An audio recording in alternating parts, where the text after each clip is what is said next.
The Zenithari Empire had been running the galaxy like a particularly efficient filing cabinet for the better part of 3 millennia. 47 star systems, each catalogued, processed and organized according to their comprehensive xenobiological assessment protocol, which was exactly as thrilling as it sounds. The Empire prided itself on being civilized, which, in their case, meant they'd perfected the art of systematic oppression while maintaining impeccable.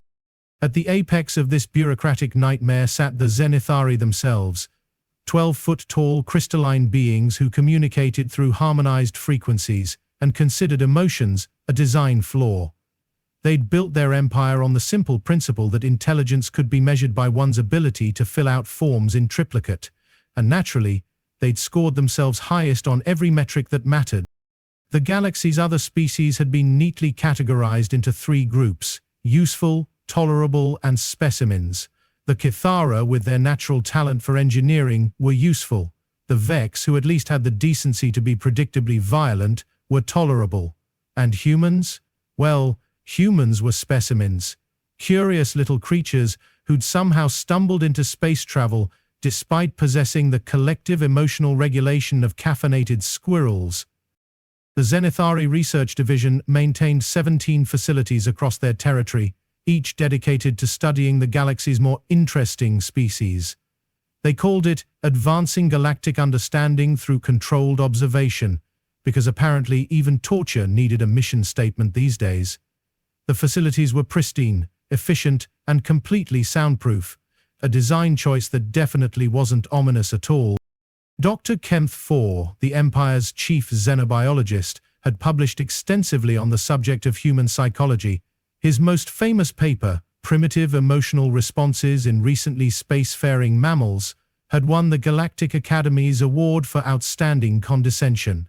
In it, he'd concluded that humans were fascinating specifically because they were so wonderfully, tragically stupid. The research subjects were acquired through the Empire's Specimen Collection Protocol, a process so bureaucratically complex that it somehow made kidnapping seem like a reasonable administrative function. Collection ships would arrive at human colonies, present their paperwork, and politely explain that they were commandeering a few citizens for the advancement of science. The fact that humans objected was considered further proof of their primitive nature. The Empire's greatest achievement wasn't their technology or their territorial expansion. It was their ability to make atrocity feel routine. They'd systematized cruelty until it became just another Tuesday in the office. Even their collection agents filled out satisfaction surveys after each raid. But here's the thing about filing systems. They work beautifully until someone decides to burn the whole cabinet down. The colony of Kepler 442b was having what the locals generously called a Tuesday when the Zenithari collection vessel descended through the atmosphere with all the grace of a falling refrigerator. The ship itself was a masterpiece of functional ugliness, all angles and efficiency, like someone had asked an accountant to design a spaceship. Lyra Thorne was elbow-deep in the colony's atmospheric processor when the shadow fell across her workshop. She looked up to see the vessel settling onto the landing pad with the kind of casual authority that immediately made everyone nervous. The Zenithari didn't make social calls. "Well," she muttered, wiping grease from her hands, "this is either very good or catastrophically bad." Her younger brother Phoenix was less philosophical about the whole thing. At 19, he possessed the kind of idealistic optimism that made him believe the best of everyone, including 12-foot-tall crystalline bureaucrats with a hobby of collecting sapient beings. He was also the kind of person who would try to negotiate with a black hole, which made him both endearing and occasionally exhausting. "Maybe they're here for trade," Phoenix suggested, watching the ship's boarding ramp extend with mechanical precision. Lyra gave him the look that older sisters had been perfecting since the dawn of time. "Right. And maybe they're here to discuss the weather." The collection agent that emerged from the ship was designated Vorth 7, and he approached their little gathering with the enthusiasm of someone auditing a particularly dull tax return. In his manipulator appendages, he carried what appeared to be a clipboard, because apparently even cosmic horror needed proper documentation. Citizens of Kepler 442b, Vorth 7 announced in a voice that sounded like wind chimes, having an existential crisis. I am here to execute Collection Protocol 47b under the authority of the Zenithari Research Division. The colony's administrator, a woman named Kestrel, whom everyone suspected had been a pirate in her previous life, stepped forward with the kind of smile that suggested she was calculating the distance to the nearest weapon. And what exactly does that mean? It means, Vorth 7 consulted his clipboard with the reverence of someone reading religious scripture, that I am authorized to collect 12 human specimens for transportation to research facility Zeta 9. The selection criteria include diverse age ranges, varying skill sets, and optimal genetic markers for study. The silence that followed was the kind that preceded either very polite negotiations or very impolite violence. Over my dead body, Kestrel said pleasantly. That can be arranged, Vorth 7 replied, apparently missing the part where that was supposed to be a threat rather than a request for services. What followed was less a battle and more a demonstration of why the Zenithari had conquered 47 star systems while humans were still arguing about whether pineapple belonged on pizza. The collection team's stun weapons dropped the colony's defenders with the casual efficiency of someone swatting flies. Lyra watched her brother collapse mid-sentence, his optimistic protest about interspecies cooperation cut short by a blue bolt of energy. She lunged forward, and the last thing she saw before her own nervous system decided to take a vacation was Phoenix being loaded onto the ship like cargo. When she woke up 6 hours later, the Zenithari ship was gone, and with it, the only person in the galaxy who still believed that reasonable people could solve problems through reasonable conversation. The thing about Lyra Thorne that the Zenithari had failed to include in their assessment was that she'd been raised by a woman who'd once punched a hole through a titanium bulkhead with her bare hands. Her mother had been a soldier, her grandmother had been a soldier, and her great-grandmother had been the kind of person who solved diplomatic crises by demonstrating superior firepower. Violence, as it turned out, was very much a family tradition. The colony had emergency protocols for Zenithari raids. Most human settlements did these days. But those protocols were designed around the assumption that you'd lose some people and file a complaint with the Galactic Mediation Council, who would then spend 6 months processing your paperwork before explaining why nothing could be done. Lyra had different ideas about acceptable losses. She spent the first week after Phoenix's abduction doing what any reasonable person would do. She got very, very drunk and punched several walls. The walls won, but it made her feel better. The second week, she started planning. The colony's archives contained detailed records of every Zenithari raid in the sector over the past decade.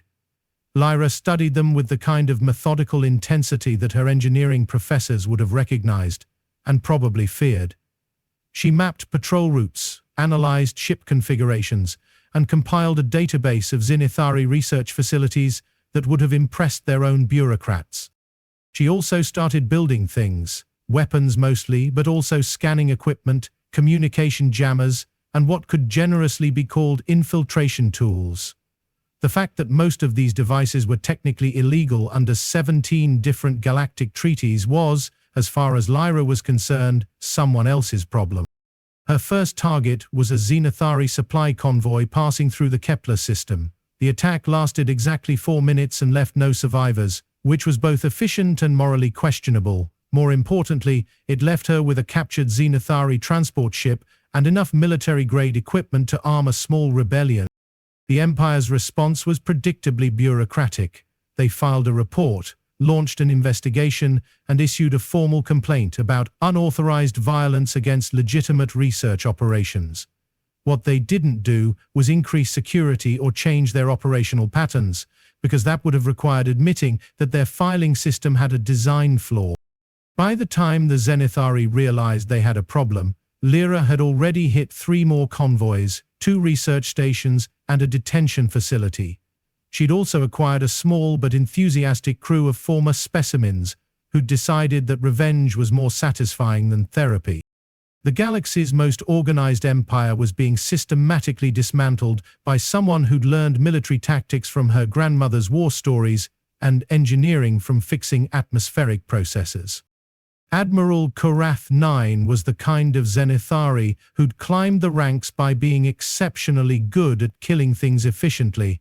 His service record included 17 successful planetary pacifications, 43 police actions, and one particularly memorable incident involving a rebel base and what could only be described as aggressive urban renewal. He was also the first Zenithari commander to admit that they might have made a mistake. "Explain to me," he said, his harmonized voice carrying the kind of frequency that made everyone in the room's teeth ache, "how a single human female has managed to destroy 37 Imperial assets in the space of 6 months. The briefing room aboard the Imperial dreadnought Inexorable contained 12 of the Empire's finest military minds, each of whom was currently trying very hard to look like they weren't personally responsible for the current situation. The holographic display showed a map of the sector, with red marks indicating destroyed facilities, hijacked ships, and what the reports euphemistically called personnel losses. "She appears to be highly motivated," offered Commander Senth 12, whose own ship had been the victim of what intelligence was calling the recycling station incident. "Motivated." Korrath 9 repeated the word like it tasted unpleasant. "She's systematically dismantling 3,000 years of Imperial expansion because she's motivated. The psychological profile suggests extreme emotional attachment to the captured specimen," added Dr. Kenth 4, who'd been pulled from his research to explain how his primitive mammals had developed such inconvenient combat skills. "Humans form irrational bonds with their genetic relatives. It's quite fascinating from a—" "Doctor," Korrath 9 interrupted, "I don't care if it's fascinating. I care that she's turned half the sector into a war zone." The truth was more complicated than that, but the Empire had never been particularly good with complicated truths. Lyra Thorne hadn't just started a war, she'd started a revolution. Every species that had ever been collected for research was suddenly discovering that the Empire's military might was more fragile than advertised. The Kithara had always been useful, but now they were being useful to the wrong side. The Vex had been tolerable, but now they were being intolerant of Imperial authority. Even the Morlocks, who'd been classified as barely sentient for the past millennium, had started hijacking Imperial supply ships. "She's made them believe they can win," Korrath 9 realized, staring at the tactical display. "One human female has convinced half the galaxy that the Empire is vulnerable." "Technically," Dr. Kenth 4 said helpfully, "she's demonstrated that the Empire is vulnerable. The belief is simply an accurate assessment of current conditions." Korrath 9's response was the kind of low-frequency harmonic that made everyone in the room suddenly very interested in studying their feat. The Empire's solution was characteristically direct. They would locate the human female, eliminate her and her crew, and then conduct educational demonstrations on a few dozen colony worlds to remind everyone why rebellion was a bad idea. It was a perfectly reasonable plan, with only one small flaw: they had to find her first. Research Facility Zeta 9 was the Empire's crown jewel, a massive orbital platform that had been studying primitive species for the better part of 2 centuries. It was also, according to the intelligence Lyra had gathered, where they were keeping Phoenix. The facility was defended by enough firepower to level a small moon, surrounded by an early warning network that could detect approaching ships from 3 star systems away, and staffed by the Empire's most competent researchers and security personnel. Lyra's plan for getting inside was elegantly simple. She walked up to the front door and knocked. "This is Lyra Thorne," she announced over the facility's communication array, her stolen Zenithari ship sitting in full view of their sensors. "I believe you have something that belongs to me."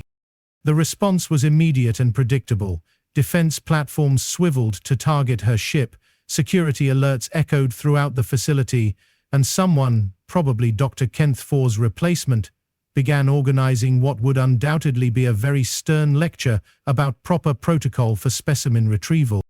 What they didn't expect was for her ship to be empty. Rex and Lyra had been aboard the facility for 6 hours by the time they realized their mistake. The stolen ship had been a distraction, launched on autopilot while she'd approached the facility in a maintenance pod she'd acquired during her most recent raid. It was amazing what you could accomplish when your enemies assumed you were too primitive to be devious. The facility's interior was exactly what she'd expected. Sterile corridors, humming machinery, and the kind of clinical efficiency that made everything feel vaguely medicinal. The holding cells were in Section 7, according to the schematics she'd memorized, past the research labs and through what the blueprints labeled as specimen processing. She found Phoenix in Cell 47B, looking thinner than she remembered but still possessed of that stubborn optimism that made him insufferable. He was sitting in lotus position, apparently meditating, because of course he was. "You know," he said without opening his eyes, "I was wondering when you'd show up." "How did you—" she began, then stopped. "Never mind. Are you hurt?" "Defined hurt." He stood, stretching muscles that had clearly been inactive for too long. "They've been very polite about the whole thing. Lots of questions about human psychology, cultural development, and whether we're actually sapient or just very good at pretending." "And what did you tell them?" Phoenix grinned, and for the first time in months, Lyra remembered why she'd missed him. "I told them we're still figuring that out ourselves."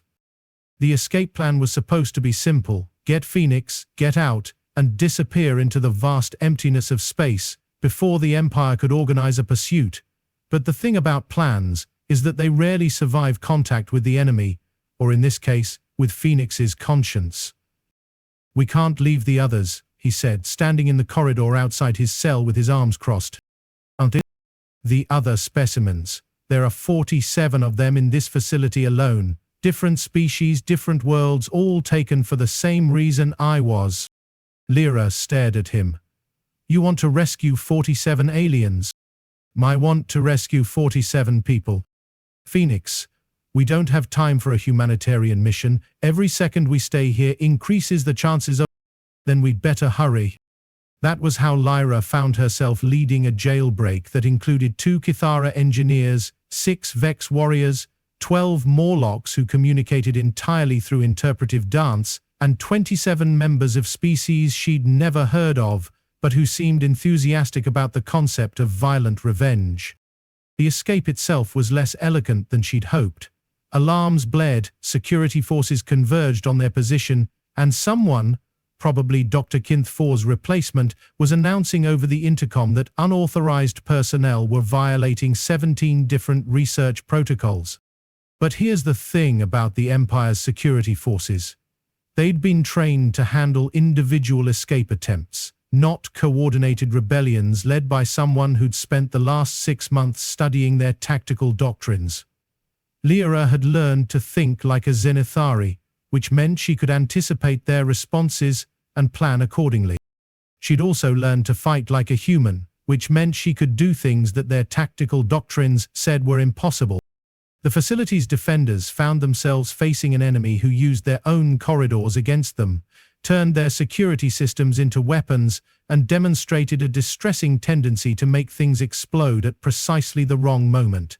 By the time reinforcements arrived, the facility's detention center was in ruins, and its former specimens were loose throughout the station. "This is Admiral Korrath 9, came the voice over the emergency channel. "Facility Zeta 9, report your status." The response came from Dr. Kinth 4, whose voice carried the kind of hysteria that suggested his day had not gone according to plan. "Admiral, the facility has been compromised. The specimens have escaped, and—" "Doctor, I don't care about the specimens. I care about the human female." There was a pause. "Sir, she's not just taken the specimens. She's taken the entire facility." The Bridge of Research Facility Zeta 9 was designed to be a monument to Zenithari efficiency. Clean lines, perfect symmetry, and control systems that responded to harmonized frequencies with the precision of a well-tuned instrument. It was not designed to accommodate a human female with a talent for creative destruction and a very personal grudge against the Galactic establishment. Lyra stood in the center of the bridge, surrounded by displays showing the facility's vital systems, while her newly liberated army of former specimens secured the rest of the station. The Vex had taken the armory, the Cathara had commandeered the engineering sections, and the Morlocks were doing something in the hydroponics bay that she was pretty sure she didn't want to know about. "You know," Phoenix said, settling into what had been the facility commander's chair, "I have to admit, this wasn't what I expected when I woke up this morning." "What did you expect?" On the day of explaining to Dr. Kent why humans cry when they're sad, he's been very confused about the whole concept of emotional expression. Lyra was examining the facility's communication array, which was currently receiving increasingly frantic messages from Admiral Korrath 9. The Empire's finest military mind was apparently having some difficulty accepting that his research facility had been conquered by the people it had been studying. "Facility Zeta 9, this is Admiral Korrath 9. You will surrender the stolen facility and return all specimens to their designated containment areas. This is your final warning." Lyra activated the communication system. "Admiral, this is Lyra Thorne. I'm afraid there's been a change in management." The silence that followed was the kind that preceded either very diplomatic negotiations or very undiplomatic orbital bombardment. "Miss Thorne," came the Admiral's voice, carrying the kind of controlled fury that suggested he was having a very bad day. "You are in violation of 47 Imperial statutes, 16 Galactic treaties, and at least 3 natural laws that I'm not entirely sure how you've managed to break. I prefer to think of it as creative interpretation. You will surrender immediately, or I will be forced to destroy the facility with all hands aboard, including your own research staff." Another pause. "Acceptable losses." "I see." Lyra studied the tactical display, which showed the Admiral's dreadnought moving into bombardment position. "Well, Admiral, I have a counter-proposal." "I'm listening." "You're going to recall every collection ship in the sector, release every specimen in Imperial custody, and formally apologize to the Galactic Council for 3,000 years of systematic atrocities." "And if I refuse?" Lyra smiled and activated the facility's self-destruct sequence. "Then we're all going to find out whether your ship's shields can withstand the explosion of a research facility that's been studying exotic matter for the past 2 centuries. The tactical display showed Admiral Korrath 9's dreadnought immediately reversing course, because apparently even the Empire's finest military minds preferred not to be vaporized by their own research projects. "You're bluffing," came the Admiral's voice, but there was uncertainty in the harmonics. "Phoenix," Lyra called to her brother, "what's the one thing you learned about humans during your time in Imperial custody?" Phoenix grinned. "That we're all completely insane, and we make decisions based on emotional attachments rather than logical analysis." "And what does that suggest about my current mental state?" "You're absolutely crazy enough to blow up a research facility just to make a point." "Thank you," Lyra turned back to the communication array. "Admiral, you have 10 minutes to begin compliance with my demands, otherwise I'm going to demonstrate why studying humans in captivity might not have given you the complete picture." What followed was the most expensive negotiation in galactic history. Admiral Korrath 9 spent the next 3 hours receiving increasingly urgent communications from the Imperial Council, who had suddenly discovered that maintaining their research program wasn't worth the cost of rebuilding their entire fleet. The final agreement was surprisingly simple. The Empire would cease all specimen collection activities, release all current captives, and pay reparations to affected species. In exchange, Lyra would not detonate a research facility that contained enough exotic matter to sterilize half the sector. "This is not over," Admiral Korrath 9 transmitted as his fleet began its withdrawal. "Yes, it is," Lyra replied. "You just don't know it yet." The collapse of the Zenithari Empire didn't happen overnight, but it was remarkably thorough when it finally occurred. The revelation that their primitive specimens had successfully conquered one of their most secure facilities caused a crisis of confidence that rippled through every level of Imperial society. Species that had been classified as useful suddenly decided they were useful to themselves rather than the Empire. Worlds that had been tolerable became intolerant of Imperial taxation, And everywhere the former specimens were demonstrating that they'd learned quite a lot during their time in Imperial custody, including how to operate Imperial technology, decode Imperial communications, and exploit Imperial bureaucracy. The Galactic Council, which had spent 3 millennia rubber-stamping Imperial policy, suddenly found itself dealing with 47 different independence movements, each armed with stolen Imperial weapons and led by beings who'd been personally offended by the Empire's research methods. Lyra established herself as the coordinator of what historians would later call the Specimen Uprising, operating from the captured research facility that she'd renamed New Defiance. Her first official act was to establish the Free Species Coalition, a mutual defense pact between every world that had been victimized by Imperial collection protocols. Her second act was to put Phoenix in charge of diplomatic relations, because someone had to keep her from declaring war on the entire galaxy. "You know," he said, reviewing the latest intelligence reports from the former Imperial territories, "I never thought I'd miss the simplicity of being a research subject." They were standing in what had been Dr. Kent Four's laboratory, which was now serving as their command center. The walls were covered with star charts, tactical displays, and what appeared to be a very complex flowchart showing the organizational structure of the new galactic government. "Simple problems," Lyra agreed, "simple solutions. And now we have to figure out how to run a galaxy without turning into the thing we just destroyed." The final Imperial holdouts surrendered 8 months later, when their last remaining fleet was surrounded by a coalition armada that included ships from every species they'd ever studied. Admiral Korrath 9 transmitted his formal surrender to Lyra personally, his harmonized voice carrying what might have been respect or might have been exhaustion. "The Zenithari Empire formally transfers all territorial claims and governmental authority to the Free Species Coalition," he announced. "We acknowledge the superiority of your organizational methods." "Thank you, Admiral," Lyra replied. "Your cooperation is noted and appreciated. May I ask what will happen to my people?" Lyra considered the question. The Zenithari had spent 3 millennia classifying every other species as either useful, tolerable, or suitable for experimentation. Their entire civilization had been built on the premise that some beings were inherently superior to others, and that superior beings had the right to do whatever they wanted to their inferiors. "You'll be treated with the same respect you showed everyone else," she said finally. The silence that followed was the kind that carried the weight of 3,000 years of accumulated karma. "However," she continued, "my brother has convinced me that everyone deserves a chance to learn from their mistakes.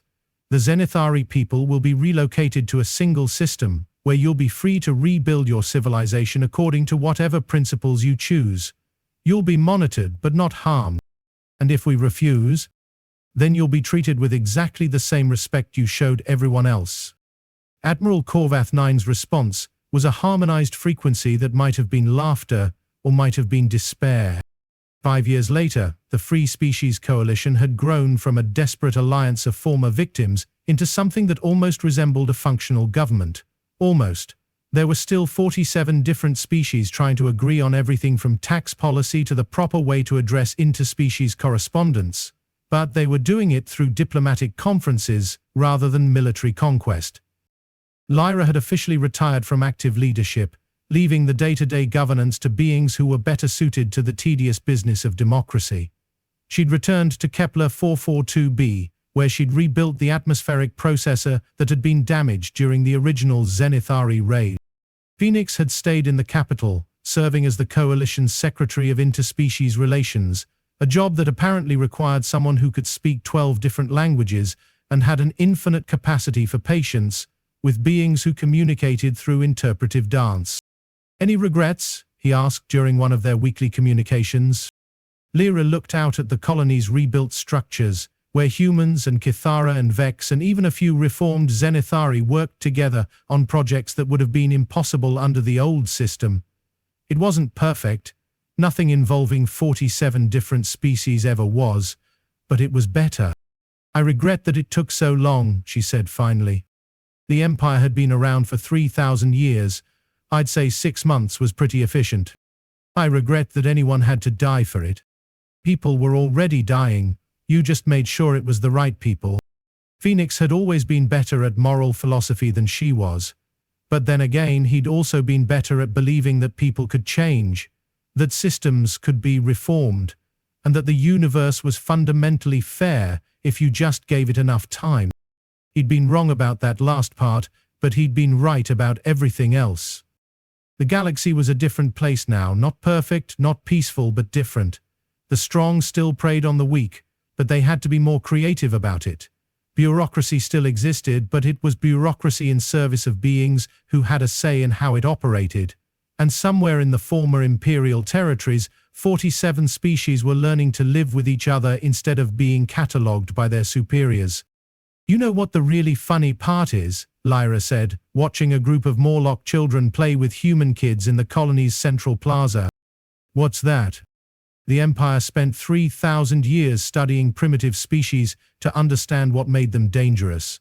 They catalogued our weapons, our tactics, our technology. They analyzed our psychology, our social structures, our capacity for violence. And they never figured out the one thing that made us actually dangerous. Which was? Lyra smiled, remembering the moment when she'd first realized that the Empire's greatest weakness was also its greatest strength. They'd been so focused on organizing the galaxy that they'd forgotten why anyone would want to live in it. We actually give a damn about each other. The communication ended, with Phoenix's laughter echoing across the light years, and Lyra returned to her work. There were atmospheric processes to maintain, colonies to build, and a galaxy to keep running. It wasn't glamorous work, but it was honest work, and after years of war and revolution, honest work felt like the greatest victory of all. Somewhere in the archives of New Defiance, Dr. Kenneth Four's research notes gathered dust. His conclusions about primitive emotional responses in recently spacefaring mammals had been proven correct in every detail except the most important one. He'd assumed that emotional attachment was a weakness rather than a strength.